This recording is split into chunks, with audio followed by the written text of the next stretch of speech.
I used to trust my mechanic completely with changes, until I found out one crucial detail they never mentioned. Viscosity isn't just about numbers on a label. I learned the hard way that oil can thin out under heat or thicken in cold starts, leaving my engine vulnerable. That discovery changed the way I look at every oil change. Today, I'm going to share what I wish I knew sooner, because if viscosity breaks down, the costs for your engine can be brutal. Before we move on, please take a moment to subscribe to the channel and like the video. Why do mechanics never mention what actually happens to your oil after thousands of miles? Most drivers are told the same simple routine. Follow the service interval, change the oil, and you're good to go. It sounds straightforward. You drain the old fluid, pour in the fresh, reset the sticker on the windshield, and drive away with peace of mind. But here's the part that rarely gets explained. Oil is not some unchanging liquid that stays at the same quality for weeks or months. It's under constant stress, reacting to temperature swings, short trips, long commutes, heavy loads, and idling in traffic. Over time, viscosity, the thickness and flow behavior, changes, and that shift is where the real danger begins. Think about how often you've heard the phrase, "Just change it every 5,000 miles." For most people, that sounds safe enough. Yet, not every mile is the same. Picture an everyday commuter who buys into this advice.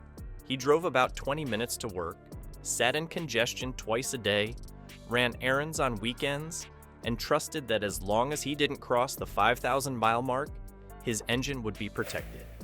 But when he finally went in for an oil change, the technician noticed a soft knocking sound. A few weeks later, it turned into a much bigger issue, a worn-out bearing that had been running with oil too thin to offer proper protection. Instead of a simple oil change, he was looking at a costly repair worth several $1,000s, all because the viscosity had broken down long before the service light came on. The tricky thing about viscosity is that it doesn't stay consistent.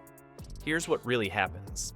In winter, oil starts to thicken as temperatures drop. On a cold morning, instead of flowing immediately, it can behave more like honey trying to move through a straw. That slow response at startup means critical parts go unprotected for those first few seconds, and repeated cold starts can magnify wear. On the flip side, when the weather gets hot or the engine is under strain, that same oil can become overly thin. It begins to resemble water, losing the separation it's supposed to provide between metal parts. Research into base oils shows that as fluids cool, they naturally resist movement more, which can prevent smooth circulation through narrow channels. On the opposite end, when they're heated to high levels, as during highway climbs or summer driving, they thin out so much that the oil film nearly vanishes between gears, bearings, and pistons. Both extremes, sluggish in the cold and weak in the heat, can create scenarios where the engine is running almost unprotected, even though the dipstick shows the oil level is fine. And that's a point many drivers never realize. They assume that checking the level is enough, but full does not equal healthy. Oil can be topped up, perfectly clear on the stick, and still failing at its one job, maintaining the right viscosity. So when mechanics talk about routine changes, they leave out the fact that viscosity doesn't follow the calendar or the odometer. It responds to your driving patterns and environment. That's why a car parked outside in winter can face very different oil stress compared to one driven hard in summer heat. By now, you can see the problem. It's not just about dirty oil, it's about unstable oil. And the bigger question we need to answer is what actually happens inside your engine when that protective balance disappears. What happens when that thin layer of protection between engine parts just disappears?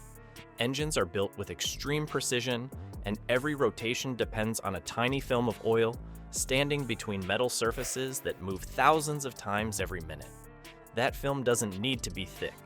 It needs to be consistent, stable, and reliable every time the key turns. When oil can no longer hold its viscosity, that microscopic cushion turns into direct contact, and suddenly, hardened steel and aluminum are rubbing without a safety buffer. That's when wear accelerates at a rate most drivers never imagine. The design of modern engines makes this problem even sharper. Engineers reduce tolerances so engines can perform better, burn fuel more cleanly, and generate more power from smaller displacements. But with those improvements comes dependency. The margin for error is nearly gone. An engine with tighter clearances depends on oil staying in a precise viscosity window. Too thin, and you create a gap in protection. Metal grinds against metal, scratching and scoring. Too thick, and the oil pump strains, circulation slows, and critical parts starve, while others overheat in the background. You don't have to look at race cars or heavy-duty trucks to see the risks. Take a daily driver who switched to a thinner oil grade after a service writer suggested it might help fuel economy. A few weeks later, the car started leaking around seals.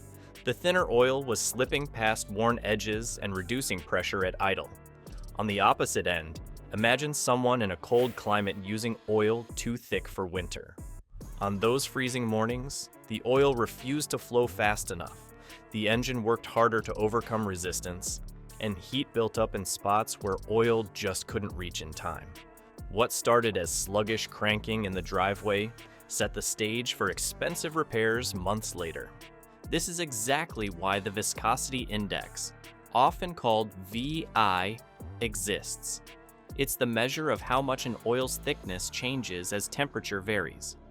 A high VI means the oil stays more stable across the spectrum. It won't become glue in the cold or water-like in high heat. That's where synthetic oils often get their reputation. They're engineered to resist extreme thinning and thickening better than conventional oils, giving drivers more consistent protection across seasons and driving conditions. But it's not marketing fluff. It's measurable stability. A useful way to picture it is thinking about your shoes. Imagine if every time the temperature changed, your shoes either swelled 2 sizes larger or shrank down so tight they cut circulation. You might get through the day, but you'd be uncomfortable, and eventually your feet would suffer damage. Stability, in both shoes and oils, means avoiding those huge swings. Consistency, not just abundance, is what keeps things working as designed. Experts warn that using the wrong viscosity doesn't just mean more wear. It also drags down fuel economy as the engine struggles. Thicker oil forces pumps and moving parts to use more energy, while overly thin oil can lead to overheating, varnish deposits, sludge accumulation, or even catastrophic failure in extreme cases. These are not rare scenarios. They happen slowly, mile by mile, without dramatic warning signs. And by the time drivers notice, the damage is already baked in. What this means is simple. Viscosity breakdown is a direct threat to your engine's lifespan, but it's one you can control with the right grade, a proper viscosity index rating, and service intervals based on what you actually drive, not just what's printed in the manual. Ignore it, and you may cut years from your vehicle's life. Pay attention, and that same car can serve you reliably for far longer. And it all comes down to this overlooked detail, the decision that separates a dependable engine from one that drains your savings. Viscosity breakdown isn't a myth. It's the hidden factor that decides whether your engine lasts years or fails early. Most people think oil changes alone guarantee safety. But ignoring viscosity stability strips away real protection. That's why you need to check your manual, know the grade designed for your engine, and question mileage-based intervals that don't fit your driving. Going further, oil analysis can reveal the actual health of your oil instead of guessing. Every decision matters, because the next quart you pour in isn't just maintenance. It could save your wallet or leave you paying for an engine.